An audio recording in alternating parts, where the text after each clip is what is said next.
제가 오늘 어금니를 발치를 했는데요.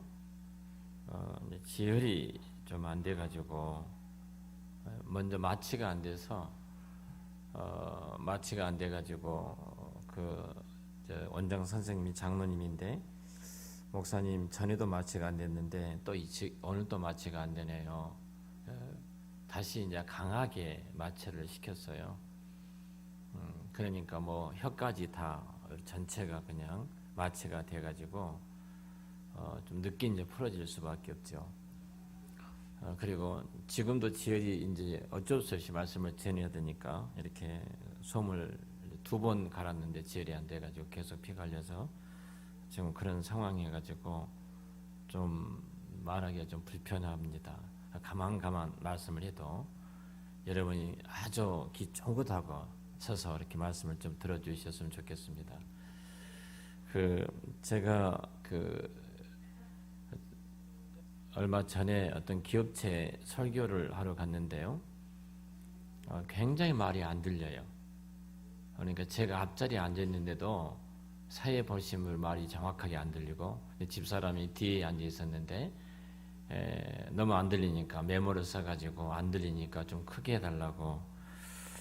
그런데 제가 이 정도로 교회에서 설교를 하면은 다 못 듣겠다고 할 건데 회사인지 단 한 분 아주 굉장히 집중하면서 그 말씀을 들은 것을 봤거든요. 그걸 보면서 야, 교회보다 더 낫다. 교회보다 더 낫다. 그런 생각을 가졌습니다. 우리가 성경이 말하는 그 예배다운 예배, 하나님이 예배하는 자를 찾으시는데 이 예배다운 예배는 우리의 실력으로는 안 됩니다. 우리 실력으로는 안 됩니다. 전제예요. 오늘 국제제자훈련을 하셨던 고상선 목사님은 제 후배 목사님인데요. 이 목사님 모시고 지금 이 목사님이 이찬수 목사님과 함께 29교회에 이제 분립 개척을 하는 것, 또 11교회에 또 진행하는 것, 그 전체를 같이 하고 계시는데요. 이 목사님이 제자 훈련, 한국 교회 제자 훈련의 실패에 대한 이유를 말씀하더라고요.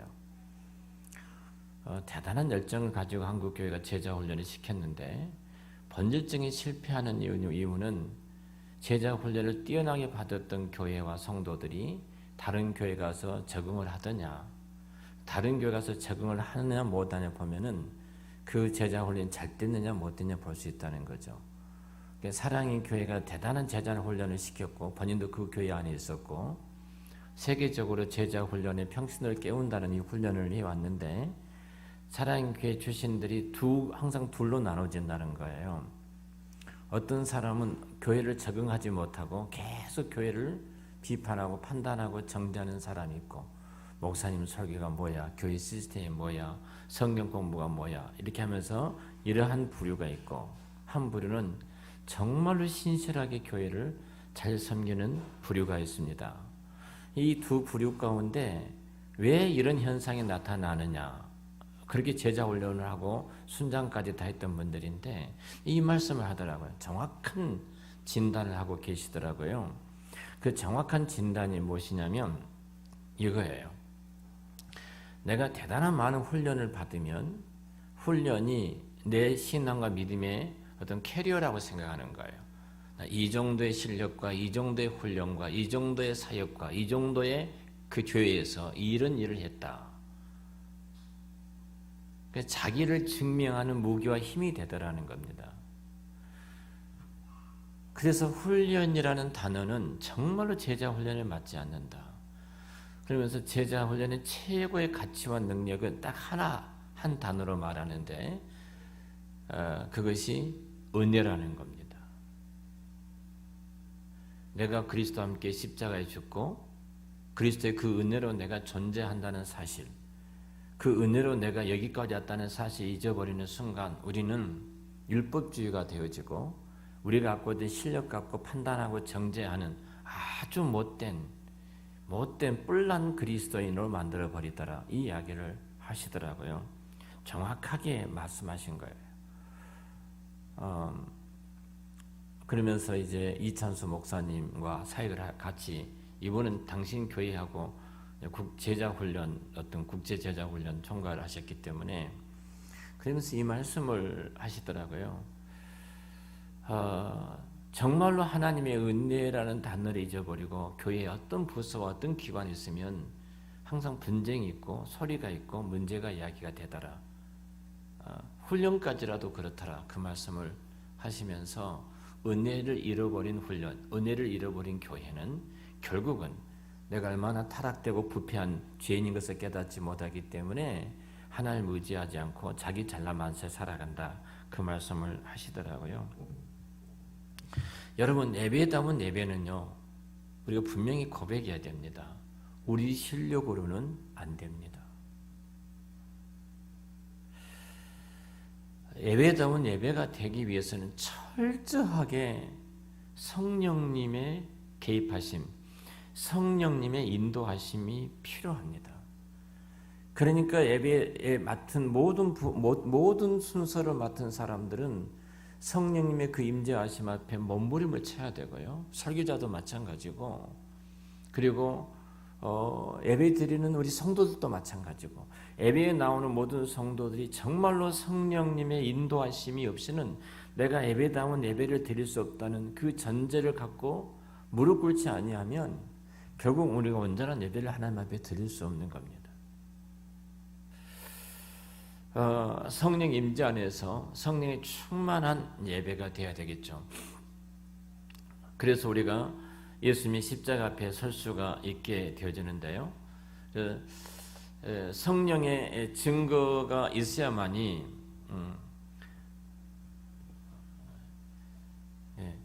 성령님의 증거가 있어야만이 측량할 수 없는 그 무한한 사랑과 은혜를 경험하게 되어집니다.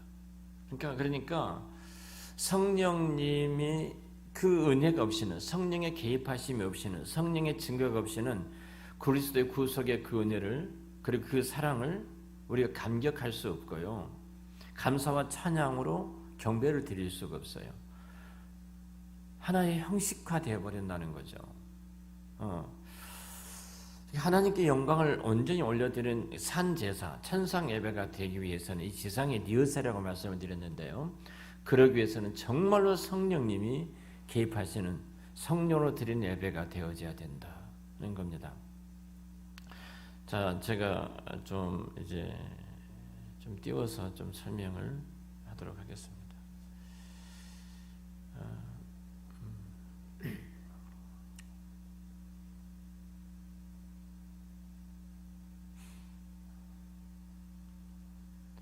우리 시대별 예배를 잠깐 또 한번 좀 보도록 하겠습니다.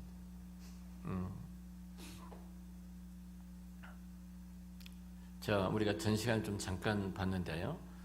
우리가 그 역사 속에 오늘에 이르기까지, 그리고 천상에 이르는 예배에 이르기까지 우리가 이 줄기를 분명하게 알아야 되거든요. 이 줄기를 우리가 붙잡지 못하면 우리가 예배가 내가 어느 자리에 있는지 잘 우리가 놓쳐버릴 수 있기 때문에 그러는데요. 자, 먼저 아벨과 이스라엘 신약교회와 천상교회가 있는데요. 자, 아벨이 있는데요.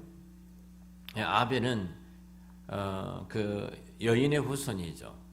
가인은 제가 무엇의 후손이라고 그랬어요? 뱀의 후손이죠. 그러니까 여인의 후손이었던 아벨은 성령으로 드리는 하나님 앞에 제사를, 성령으로 드리는 제사를 드렸고요. 첫 새끼를 드리는 것이 이제 진리죠. 흠이 없는 짐승에 흠이 없는 거예요. 자꾸 성경에서 제물에 대해서 흠이 없는 제물 그렇게 말씀하신 것은 하나님이 뭐 이렇게 흠 있는 제물 안 받으시겠다는 측면이 아니라 이 제물 자체가, 제사로 드리는 그 제물 자체가 그리스도를 예표하고 있기 때문에, 만약 그리스도가 흠이 없으신 온전한 하나님, 온전한 사람이셨잖아요. 예수님의 흠이 있다면은 우리 죄를 대속하실 수가 없죠. 그러니까 계속해서 흠이 없는 제물 말씀한 거죠. 이것이 구약의 아벨의 단제사, 족장시대에 드렸던 단제사이고요. 그다음 이스라엘입니다. 이스라엘은 서민 이스라엘 백성들인데요. 그때 이제 우리가 잘 세키나 그 영광의 하나님의 불이 하늘로부터 내리게 되어지고요. 그 성전에 그 불이 꺼지지 아니하죠. 그 불을 붙여서 이제 제사를 드리는, 결국은 신약으로 내려오면 성령이라고 말씀을 드렸죠. 그리고 흠없는 제물, 그 성막 제사로 이어지고요. 자, 신약 교회입니다. 오늘 저와 여러분들이 신약 교회인데요. 이 신약 교회는 예수 그리스도를 구주와 주님으로 믿는 거듭난 성도들, 거듭난 하나님의 백성들, 예수 그리스도를 구주와 주님으로 믿는 택함 받은 거듭난 하나님의 백성들, 흠없는 하나님의 백성들이죠. 예배에는 3요소라고 말씀드렸죠. 뭐가 있어야 되는? 백성이 있어야 되고, 그리고 성령으로 또 진리이신 예수로 예배를 드려야 된다는 거죠. 그러니까 성령으로 말미암지 않고 진리이신 예수로 말미암지 않고 우리가 신약의 온전한 하나님 앞에 제사를 드릴 수가 없다. 신약 시대고요. 자, 요한계시록 4장과 7장에 등장하는 이제 천상교회 모습인데요. 천상교회 요한계시록인데 요한계시록 7장에는 24 장로들이 등장을 하죠. 그리고 13장이면 14만 4천 수가 등장하는데요. 이 말은 택함 받은 거듭난 모든 하나님의 백성들, 구원받은 모든 하나님의 백성들의 숫자를 완전수로 표현하고 있어요.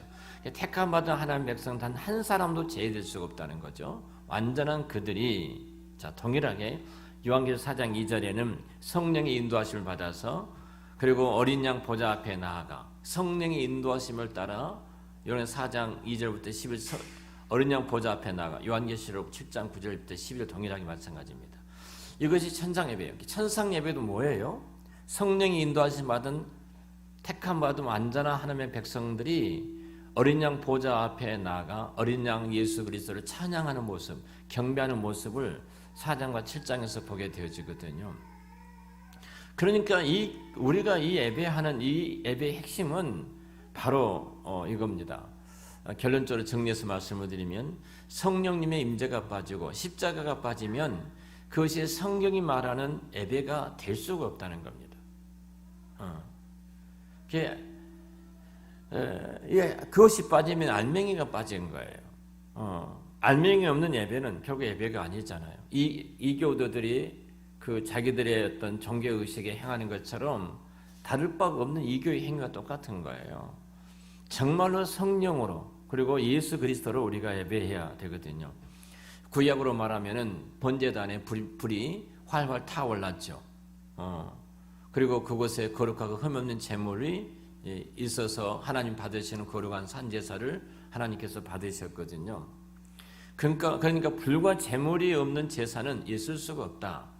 왜냐하면 그것이 핵심이기 때문에 그래요. 신약으로 동일하게 말을 한다면 성령의 도우심이 없이 예수님의 십자가 앞에 절대로 나아갈 수가 없어요. 정말로 성령의 도우심이 없이 성령의 증거가 있어야 십자가 구속의 은혜를 깨닫고 경험할 수 있고 십자가 구속의 은혜와 사랑을 알아야 감사와 찬양과 경배가 나올 수 있어요. 이 십자가의 구속의 그 은혜와 사랑을 알지 못하면 우리 예배가 정말 형식적이 되어지고요. 우린 진정으로 감사와 찬양과 경배를 드리지 못하고 내게 예배의 주체자가 내가 되어버린 거예요. 그냥 내 기분, 중창단이 찬양을 잘했다며 은혜가 됐다. 누가 기도하니까 참 은혜된 기도를 했다. 설교를 오늘 또 은혜를 받았다. 항상 내가 주인이 되어버리는 거예요. 그리스도가 없는 예배가 되어버릴 때는 그렇게 되어지거든요. 그러니까 성령으로 말미암아 철저하게 예수 그리스도로 어린 양 보좌 앞에 나가 어린 양 예수 그리스도께 모든 영광을 올려드리며 찬양하면서 경배하는 그 천상교회의 모습이 오늘 우리 교회는 어떻게 회복되고 어떻게 이루어지고 있는가 하는 모습들을 우리가 봐야 할 것입니다. 자, 성경에서 말하는 예배나 제사는 예식만이 의미하는 것이 아니라는 사실을 여러분들 생각을 하셔야 되고요. 예배 예식만 떠오르는 경향이 있습니다. 그러나 분명 예배 의식 속에는 성령 임재감이 그곳에 들어있고 예수님의 십자가 부활이 그곳에 들어있고 예배자가 그곳에 들어있어요. 예배 의식 속에는 우리가 교회 나와서 찬송을 부르고 그리고 헌금을 드리고 설교를 드리고 끝나게 해서 예배가 저절로 드려진 것이 아니라 반드시 그 내면 안에는 바로 예배자인 택함 받은 하나님의 백성, 거듭난 우리들이 있어야 되고 성령의 임재하심이 있어야 되고 예수 그리스도의 그 역사가, 그 은혜가 그 안에 있을 때 그것이 하나님이 받으시는 거룩한 산 제사, 하나님 받으시는 거룩한 산 예배가 되어질 수가 있습니다. 그러니까 결국은 제가 늘 말씀드렸잖아요. 기도 중에도 예수님 십자가 피가 뚝뚝 떨어져야 되고요. 찬송 중에도 예수의 십자가 피가 뚝뚝 떨어져야 되고요. 중창단의 찬양 속에도 예수의 십자가 피가 뚝뚝 떨어져야 돼요. 아주 오래전에 저희 교회가 우리 이영남 원사님 기억하시겠습니다만 중창단 그 성가들을 제가 스톱을 시킨 적이 있습니다. 도무지 이분들은 왜 성가를 스톱을 시키는지를 몰라요. 성가대가요 완전히 영적으로 완전히 죽어 있었어요. 지휘자하고 반주자하고 연애설이 있는가 반면에 어떻게 해서 뭘 어떻게 하자는 것부터 시작해가지고 교회의 부정적인 모든 것들은 거기서 다 나오기를 시작하고요. 완전 죽은 거예요. 너무 마음이 아픈 거. 그 당시에 고등학생인가 그랬을 거예요. 그래서 어떻게 이런 소리 저런 소리 교회가 쫙 깔리는데요. 이런 찬양을 하나님이 아무리 아름답게 포장을 해도 이런 찬양을 하나님께서 받으실까? 제가 너무 마음이 아픈 거예요. 예수 그리스도의 십자가의 그 피가 뚝뚝 떨어지지 않는 그 성가대가, 예수 그리스도의 피가 뚝뚝 떨어지지 않는 그 설교가, 예수 그리스도의 피가 뚝뚝 떨어지지 않는 그 봉헌이 정말로 그 성령 임재 속에 있는 그 영광스러운 예배가 되어질까? 종교의 행위를 했을지 모르지만 하나님께서 그 임재 속에 들어가 보시면 제가 그때 아무 말도 안 했습니다. 그리고 하나님께서 제 마음에 감동을 주시기를 이건 하나님이 받지를 않으신다. 이 강대상도 마찬가지예요. 정말 이 강대상에서 성령으로 말미암아 예수의 십자가의 피가 뚝뚝뚝 떨어지는 그 역사가 없이는, 그 은혜가 없이는 여러분 어떤 능력이, 어떤 역사가, 어떤 권능이 그 가운데 있겠습니까? 어떤 것도 이루어질 수가 없거든요. 일반 성도는 몰라요. 그것이 하나에 포장되어 있기 때문에.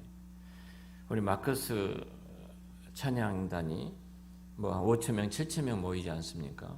대단하죠. 매주마다 젊은이들이 그렇게 모여서 열광을 하는 것은 대단하죠.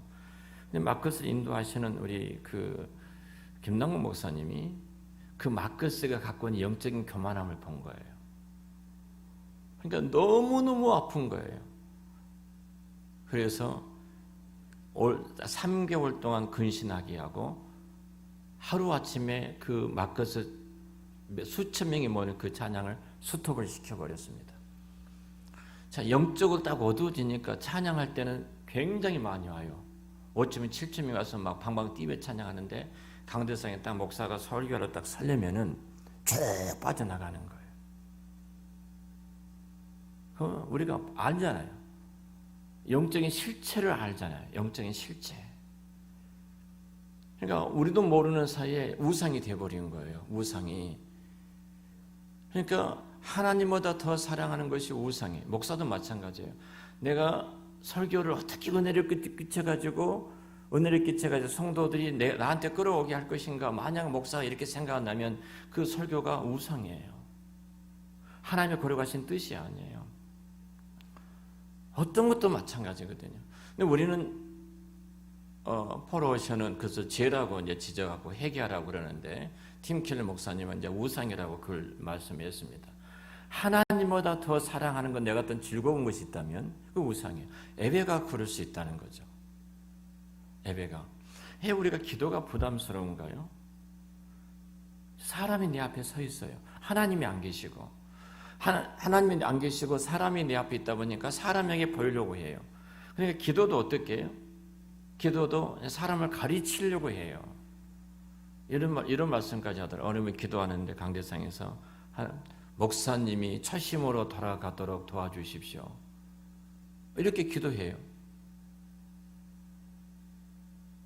이거 기도가 아니죠. 왜 우리가 기도를 통해서 사람을 가리지 않습니까? 사람을 바꾸시고 변화시키는 분은 하나님이시거든요. 이것이 우상이에요. 내가 주인이라는 거예요. 내가 왕이라는 거예요. 나도 모르는 사이에 우상에 빠져 있거든요. 심각한 실존적인 문제죠. 그런 결국은 우리가 그렇습니다. 정말로 예수의 피가 뚝뚝 떨어지는 찬양, 예수의 피가 뚝뚝 떨어지는 기도, 예수의 피가 뚝뚝 떨어지는 봉헌이 있어야 되고, 정말로 설교 가운데 예수의 피가 뚝뚝 떨어져 적셔지는 그 설교, 그 그리스도의 피의 그 능력과 영광이 우리 가운데 있을 때, 여러분 그렇게 예수님의 십자가의 은혜에 젖은 찬송이 나와야 되고, 은혜에 젖은 봉헌이 나와야 되고, 은혜에 젖은 헌금이 드려져야 되죠. 그때 성령님이 그 예배 속에 임재하셔서 말할 수 없는 영광과 그 은혜를 우리 가운데 나타내 주시거든요.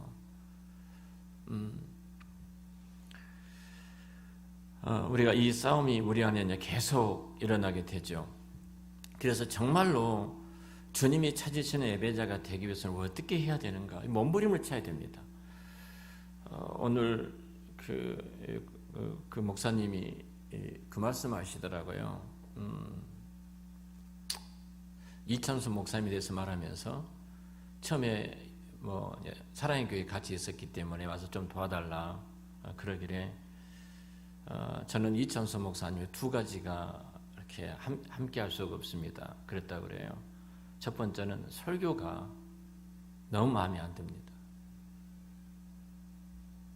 두 번째로는 목사님 목회 철학이 없습니다. 제자 훈련 비전이 없습니다. 이 이야기를 했더니 사랑의 교회 같이 있었으니까 딱 듣더니만 그 말 하더래요. 내가 평생을 사랑의 교회 있을 때 주일학교하고 학생부 설교를 했다. 오면은 완전 잠자려고 하는데 자는 아이들인데, 오면은 자고 있는 아이들인데 이 애들을 자지 않도록 이렇게 세워서 말씀을 듣게 하려고 하는 것이 얼마나 힘든 줄 아느냐. 여기서 주석이 필요하고 성경 깊이가 필요하고 진리가 필요하고, 나는 그것보다 더 중요한 것이 이 친구들이 잠을 자지 아니하도록, 그리고 내가 전하는 이 설교를 듣게 하는 것이, 잠을 자지 않고 듣게 하는 것이 나는 진짜 목숨을 위해 걸었다. 근데 설교가 그래서 뭐가 없다. 근데 이상한 것은 학생들이 뒤집어지고 부모들이 뒤집어지고 학생들이 다 오더라. 나는 교리적인 거 아무것도 모른다. 그 이야기를 하시더라는 거예요. 두 번째로 나는 목회 어떤 전략과 비전을 갖고 있지 않다. 그러나 나는 영원히 있는 것이 지금도 달려간다. 학생들한테 그렇게 달려갔다. 12시고 1시고 그들 곁에 있었고 그들 노래방에 있으면 노래방에 있다는 말 듣고 난 그곳에 달려갔고 지금도 그렇다. 그래서 이 목사님 이제 그 이찬수 목사님 했던 두 마디 말씀에 무릎을 꿇었다고 하더라고요. 거기에 부목사들은요 책을 보지 못한답니다. 얼마만큼 뺑뺑이를 돌리든지 모든 사역을 다 해야, 모든 걸 다 해야 되고요. 잠자려고 생각하지 말아라. 그러니까 이 목사님께서 그러니까 교회가 붕하지. 그 말씀 하시더라고요. 저도 큰 도전을 받았습니다. 젊은 목사님한테. 그러면서 아주 큰 숙제를 내시더라고요. 고민 좀 하십시오. 당신 이찬수 목사를 이번 주일날 저희 시찰이 한 교회가 개척을 이제 설립 예배를 드립니다. 한 350명 모여 떼어서 350명 떼어서 설립 예배를 드리는데요. 제가 그 교회 한 순서를 맡아서 갑니다. 저녁에 가는데 이찬수 목사님이 뭘 가진 것은 본인이 볼 때, 세상적으로 볼 때는 그러는데 이분은 생각과 고민이 진짜 먹지 않고 할 정도로 많이 합니다. 그러시더라고요. 그러면서 생각이 없는 목회자, 고민하지 않는 목회자에게는 진주가 절대 나올 수 없습니다. 절대 진주가 나올 수 없습니다. 수박 겉에가 번질할지 몰라요. 그 안은 텅 비어 있습니다. 아주 충격적인 말을 우리 CM 목사님들한테, 뭐 저도 마찬가지고요. 저한테도 그렇게 우리 모두에게 주신 말씀이었죠. 정말로 주님이 찾으시는 예배자가 되기 위해서 우리가 몸부림을 쳐야 돼요. 저는 예배자 한 사람이 살아있고 예배자 한 사람이 껴있다면 저는 그 시대에 그를 통해서 하나님이 그 시대를 축복하시고 그 시대를 그 남은 자를 통해서 분명히 하나님이 역사하실 줄로 믿습니다. 하나님 그렇게 기대하세요. 자, 하나님이 찾으시는 그 예배가 가인의 제사와 아벨의 제사를 통해서 말씀을 드리려고 하는데요. 잠깐 이 자막을 좀 보도하고 좀 이제 진행을 하도록 하겠습니다. 여러분들이 창세기 4장 말씀을 꼭 읽으셨으면 좋겠습니다. 먼저 제가 그 예배는 꼭 세 가지 요소가 온전한 예배라고 그랬죠. 택한 하나님의 백성, 거듭난 하나님의 백성이 있어야 되고, 구약에는 불이고 신약에는 성령이 있어야 되고, 구약에는 흠없는 제물이 있어야 되고, 신약에는 예수 그리스도의 십자가 예수가 있어야 된다. 이것이 온전한 하나님 앞에 거룩한 산제사를 드리는 것이다. 자, 우리가 창세기 4장 3절 5절 말씀을 우리 같이 한번 읽겠습니다. 자, 같이 읽겠습니다. 4장. 자, 세월이 지난 후에 가인은 땅의 소산으로 제물을 삼아 여호와께 드렸고, 아벨은 자기도 양의 첫 새끼와 그 기름을 드렸더니 여호와께서 아벨과 그의 제물은 받으셨으나 5절. 가인과 그의 제물은 받지 아니하신지라 가인이 몹시 분하여 안색이 변하니. 자, 하나님 이제 쭉 앞으로 설명해 갈 텐데요. 하나님이 우리 예배를 안 받으시면 우리는 절대 안 변화됩니다. 왜 저 사람은 예배를 드리고 와서 또 그런 짓을 하지? 그런 생각을 하지? 그렇게 살지? 왜 그래요? 딱 하나예요. 가인이 하나님의 예배를 안 받아, 제물 안 받아 어떻게 됐다고요? 안색이 변했다. 인간의 타락과 부패성이 그대로 다 뛰쳐나온 거예요. 하나님 우리 예배를 받으시면요, 가정이 달라져요. 직장도 달라지고, 일터도 달라지고, 내가 가는 모든 것이 달라지고 변화될 수밖에 없어요. 하나님이 예배를 안 받으시는 사람이 가는 곳은요, 늘 재성과 타락과 부패성이 가인에게서 나온 것처럼 그대로 튀쳐나올 수밖에 없어요. 그러니까 우리가 왜 이래? 왜 이럴까? 이런 깊은 고민이 있어야 되는데, 그 고민은 바로 내가 정말로 하나님이 받으시는 이 예배를 그렇게 드리고 있는가? 하나님이 받으신 거룩한 그 산제사를 내가 그렇게 드리고 있는가? 우리가 이 싸움이 이제 있어야 됩니다. 그래서 다음 시간은 이제 창세기 4장 이 말씀을 좀 많이 묵상해 오시고요. 이 말씀을 통해서 정말로 우리가 어떻게 하나님이 받으시는 거룩한 산제사, 거룩한 예배를 하나님 앞에 산 제물되는 예배를 드릴 것인가를 함께 나누도록 그렇게 하겠습니다. 자, 다음 시간을 좀 기대하시고요. 창세기 4장 3절부터 5절 말씀을 잘 묵상하시고 창세기 4장 중심으로 다음 시간에 말씀을 전하도록 그렇게 하겠습니다. 잠깐 기도하겠습니다.